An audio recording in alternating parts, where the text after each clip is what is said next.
Hello everyone.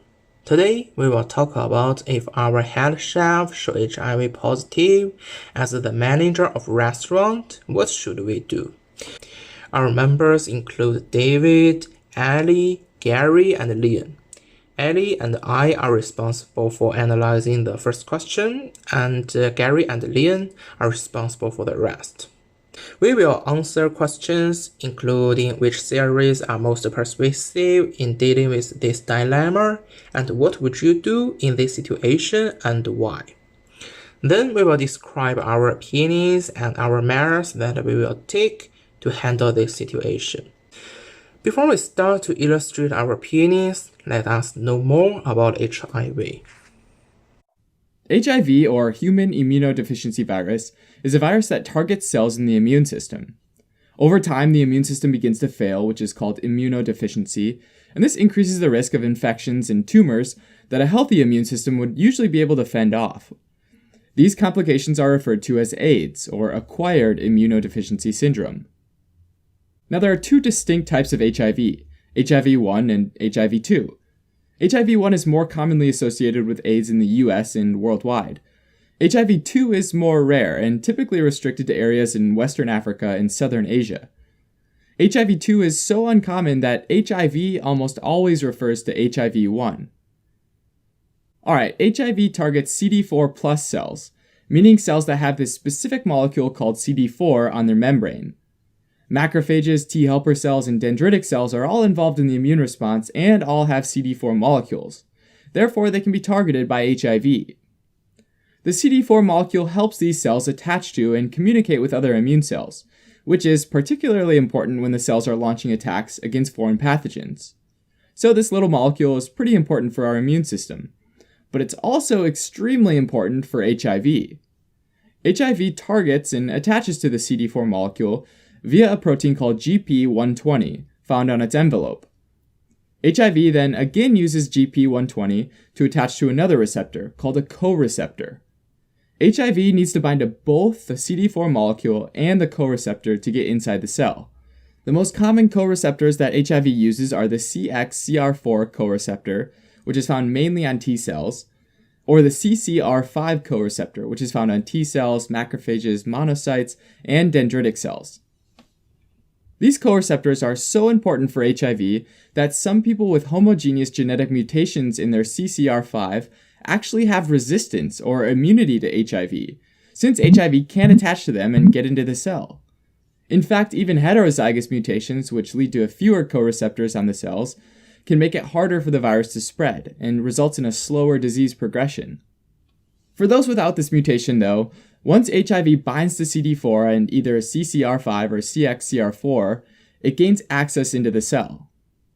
HIV is a single-stranded, positive-sense, enveloped RNA retrovirus, meaning that it injects its single strand of RNA into the T helper cell. The retro part of the retrovirus isn't referring to its style, but refers to it needing to use an enzyme called reverse transcriptase to transcribe a complementary double-stranded piece of proviral DNA.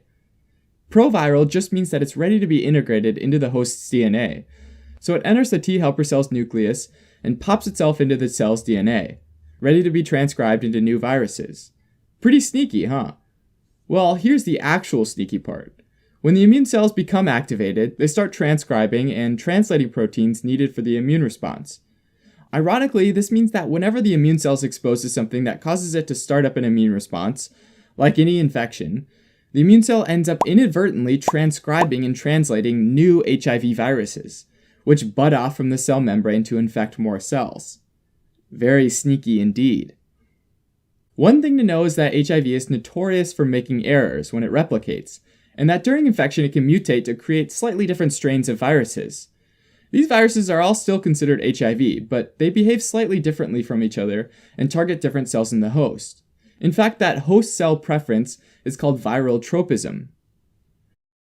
So let's start with HIV entering the body through sexual intercourse, which is how it typically spreads from person to person. At this early point, during what we call acute infection, the R5 strain of HIV, which binds to the CCR5 co-receptor, will get into macrophages, dendritic cells, and T cells.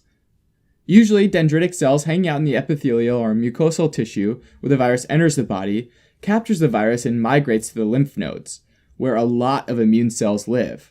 And the R5 strain of HIV essentially has a field day, infecting T helper cells, macrophages, and more dendritic cells, which leads to a big spike in HIV replication and the amount of virus found in the patient's blood. Patients typically experience flu-like or mononucleosis-like symptoms during the acute infection. In response, the immune system mounts a counterattack, though, and starts to control the amount of virus replication, and the amount of virus in the blood declines to lower but still detectable levels by 12 weeks, at which point the patient enters into the chronic or clinically latent phase, which can last between 2 and 10 years. We believe that our head chef should be fired. Of course, for us, this decision is hard to make, but this measure will guarantee most staff's interest in the restaurant. According to utilitarianism theory, this measure is the most persuasive in handling this dilemma. For our restaurant, related stakeholders include customers, investors, and our staff. As the manager of the restaurant, we need to make sure the operation, because it is our obligation. If we continue to leave this staff at the previous position, it will influence our restaurant's reputation. Also, it is impossible to hide the information that the head chef was suffered the HIV, because it is customers' rights to know the truth. If we reveal the truth to customers, there is no doubt that the restaurant will be affected by their worries. For customers, they not only concentrate on the taste of the food, they also focus on the food safety. If we don't fire our head chef, customers will consider whether they will also be infected by HIV. Even our head chef consider all situations carefully. We believe that no one wants to take risks when they have other choices. As the manager of the restaurant, we also need to consider interests of investors and other staff in the restaurant. If we stay our head chef on the same position, the reducing number of customers will influence profits of restaurant, and it will influence all staff's interests furtherly. And there is no doubt that interests that investors share will also be impacted. As the manager of restaurant, considering comprehensively is a basic skill, and it is impossible to scarify all stakeholders' interests to help just one person. The second question about our case study is what could you do in this situation and why? First of all, our hand chef cannot appear in the kitchen of the restaurant and cannot be in touch with the food in accordance with the principle of customer responsibility to ensure the food safety of the restaurant. According to the theory of ethic of rights, as a restaurant, providing customer with safe and hygiene food is a basic responsibility and obligation. At the same time, consider the fundamental human right and people's need for diet.